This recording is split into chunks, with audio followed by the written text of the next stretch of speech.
ശിരസ് അങ്ങയുടെ ദിവ്യലിംഗങ്ങളെ നമസ്കരിക്കാനാവണേ.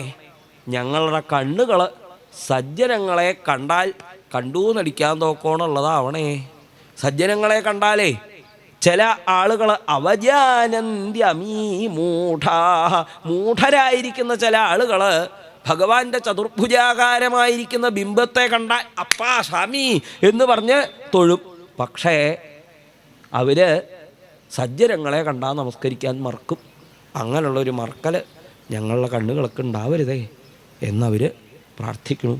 മരം വീണ ശബ്ദം കേട്ട് ഓടിയെത്തിയ ഗോപന്മാരുടെ കൂട്ടത്തിൽ ഉപനന്ദനെന്നുള്ള ഗോപൻ്റെ നിർദ്ദേശപ്രകാരം വേഗം ഉണ്ണികൃഷ്ണൻ്റെ കെട്ടൊക്കഴിച്ച് നന്ദഗോപന് മാറോട് ചേർത്ത ആ ഉണ്ണിയെ ആഘ്രാണിച്ച് ഒന്നും പറ്റിയില്ലല്ലോ എന്നൊക്കെ സമാധാനിച്ചു. അപ്പോഴേക്കും യശോദ അവിടെ ഓടിയെത്തി. താൻ ചെയ്തത് വലിയൊരു അപരാധമായി എന്ന് തോന്നിയിട്ട് പരിഭ്രമിച്ച് നിൽക്കണ ആ അമ്മയുടെ മുമ്പിൽ വെച്ച് നന്ദഗോപനോട് ഉണ്ണികൃഷ്ണനോട് ചോദിച്ചു, ഉണ്ണി നീ ഇപ്പം പറയാ, നീ അച്ഛൻ്റെ ഉണ്ണിയാണോ അമ്മയുടെ ഉണ്ണിയാണോ? ഞാൻ വേണ്ടി വന്നില്ലേ അഴിച്ചുവിടാൻ? എൻ്റെ അമ്മയല്ലേ കെട്ടിയിട്ടത്? കുട്ടികൾ വികൃതിയൊക്കെ കാട്ടും, എന്നാലും ഇങ്ങനെയൊക്കെ ചെയ്യാൻ പാടുണ്ടോ അല്ലേ ഉണ്ണി എന്നൊക്കെ ചോദിച്ചപ്പോൾ നന്ദഗോപര് വിചാരിച്ചു, ഇത്തവണ കൃഷ്ണൻ ഞാൻ അച്ഛൻ്റെ ഉണ്ണിയാന്ന് പറയുന്നു. പക്ഷെ അങ്ങനെ അന്ന് കൃഷ്ണൻ പറഞ്ഞിരുന്നെങ്കിൽ ആ അമ്മയുടെ ഹൃദയം എന്താവുമായിരുന്നു? അതുകൊണ്ട് വേഗം ആ വെണ്ണട മിഴുക്കുള്ള കൈകൊണ്ട് അച്ഛൻ്റെ കയ്യിൽ നിന്നൊക്കെ കുതറി ഓടി അമ്മയെ ചെന്ന് ഓടിച്ചെന്നതിനെ കെട്ടിപ്പിടിച്ച് അമ്മയുടെ ആ സാരി തലപ്പുമ്പിൽ പിടിച്ച് തല കുനിച്ച് പറഞ്ഞു അച്ഛനോട്, അച്ഛാ എന്നാലും ഞാൻ അമ്മയുടെ ഉണ്ണി തന്നെ കേട്ടോ എന്ന് പറഞ്ഞപ്പോൾ ആ അമ്മയാവട്ടെ ഉണ്ണിയെ അങ്ങോട്ട് മാറോട് ചേർത്ത് അതിനെ പിന്നെയും ഉമ്മ വെച്ച് വേഗം അകത്തൊക്കെ അങ്ങോട്ട് ഓടിപ്പോയി. അന്നൊക്കെ ആ അമ്മ അനുഭവിച്ചുള്ള ആനന്ദം എത്ര വലുതാണ്. അതെ, ഇവിടെ അങ്ങനെ നിന്നാൽ പറ്റില്ല, പോവാ നമുക്ക് ഇവിടുന്ന്, ഇവിടെ പല അപകടങ്ങളും വരുന്നു എന്ന് പറഞ്ഞ് ഉപനന്ദൻ്റെ വാക്ക് കേട്ടുതാ നന്ദഗോപരും കൂട്ടുകാരും അവരുടെയൊക്കെ ഈ താമസ സ്ഥലത്തിന് വ്രജം എന്നാണ് പറയുക.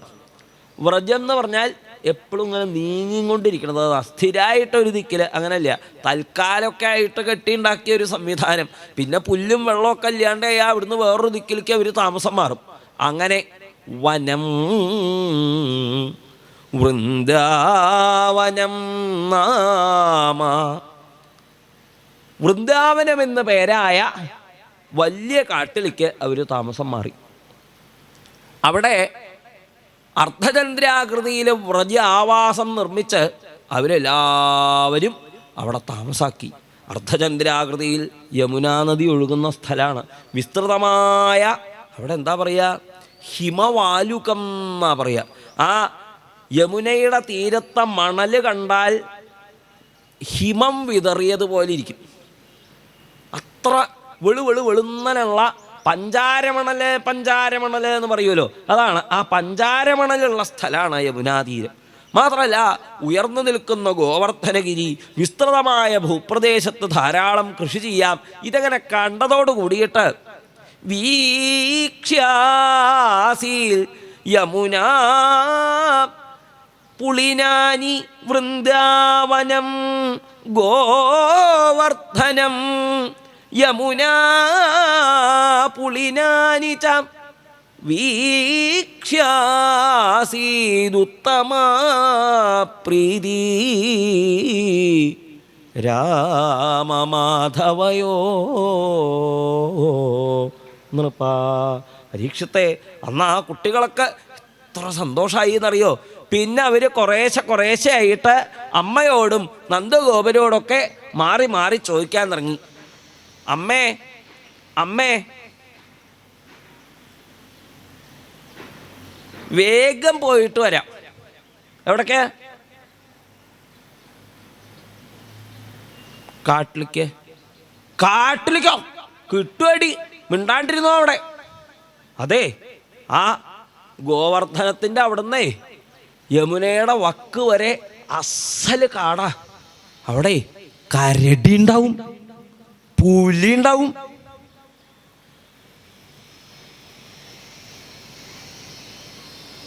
എന്നിട്ടേ പിന്നെ ഇവിടെ വന്നിട്ട് അമ്മേ ഞാൻ കരടിയെ കണ്ടു, ഞാൻ പുലിയെ കണ്ടു എന്നൊന്നും പറഞ്ഞാലേ ഞാൻ തിരിഞ്ഞു നോക്കില്ല. അമ്മേ കുറേ ആളുണ്ട്, ഒപ്പത്തിയിലുള്ള കൂട്ടുകാരൊരു 32 പേരുണ്ട്. ഞാൻ ഒറ്റയ്ക്കൊന്നുമല്ല, ഞങ്ങൾ വലിയ ടീമായിട്ടാണ് പോണത്. പിന്നെന്താ കുഴപ്പം? എന്നാലും പോണ്ട. തീയൂ പോലുള്ള വെയിലല്ലേ, ഈ വെയിലത്താ നിനക്ക് പോവാൻ തോന്നിയത്? അതെ, ഞാനൊരു കാര്യം ചെയ്യാം. കച്ചിന്ന പാല് തറേൻ, നല്ല പാലച്ചാലോ അങ്ങനെ കാച്ചി ഇങ്ങനെ പതച്ചിട്ടുള്ള നല്ല പാല്. കർക്കണ്ട ജീനി തറേൻ, കയ്യിലെ വെണ്ണൈ തറേൻ, വെയ്യലിലെ പോക വേണ്ട മാടുമേക്കും കണ്ണേ നീ പോക വേണ്ടാൻ ചൊന്നേൻ. ഒരു പുതിയൊരു സാധനം കൊണ്ടുവന്നുള്ളത് ഞാൻ ഇപ്പോഴും കൂടിയും കഴിച്ചിട്ടേ ഉള്ളൂ, പാല്. എന്നിട്ട് അപ്പം പാലും കൊണ്ടുവരണം.